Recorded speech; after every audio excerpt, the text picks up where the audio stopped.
Welcome back to my another new vlog. तो हाँ भाई, मेरी सुबह हो चुकी है और मैं नहा कर आई थी, तो फिर मुझे ठंड लग रही थी, तो मैंने फटाफट से गेट खोले और टेरेस के लिए जाने ही लगी थी कि इतने में मेरा कॉल आ गया। तो कॉल पर बात करते करते मैं टेरेस पर चली गई और फिर उसके बाद मैंने धूप खाई और उसके बाद जैसे ही मैं नीचे आई घर पर, तो मम्मा ने अप्पम और उत्तपम बनाए थे, उन्होंने दिए नाश्ते के लिए।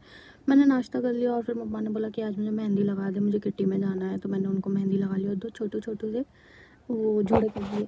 हमारे यहाँ एक आरएसएस की प्रॉपर्टी जीते थे, तो इनवाइट करने के लिए आए थे और मम्मा ने उनको 100 रुपीज़ दी और उनसे बात करने लग गई। और फिर मैं चली गई बाउंड्री में फ्लावर्स देखे और उसके बाद हम कर रहे थे फैमिली मीटिंग, कुछ डिस्कशन कर रहे थे, फिर बातें कर रहे थे। उसके बाद हम लोगों ने कुछ बातें की और शाम ऐसे ही हो गई।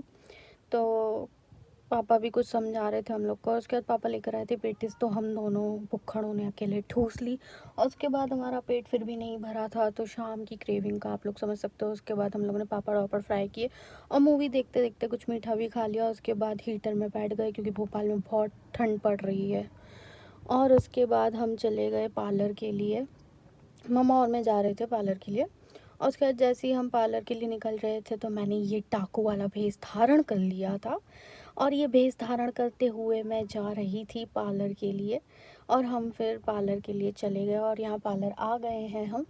और जैसे ही हमने नॉक करा तो आंटी ने खोल लिया और ये देखो मैंने क्या देखा उनके घर में, लाबूबू डॉल। और उसके बाद मैंने कराया फेशियल, मम्मा ने भी कराया और थ्रेडिंग वगैरह कराई।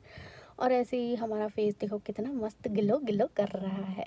और मम्मा की थ्रेडिंग और फेशियल हो ही रही थी कि इतने में आंटी कुछ मस्ती मजाक कर रहे थे और हम घर आ गए। तो हमने खाया सिंधी वाला डोडा चटनी और वेफर खाया और उसके बाद हमने खाई थोड़ी सी ब्राउनी और ऐसे ही हमारी रात हो चुकी है। बाय बाय, गुड नाइट, कल मिलते हैं।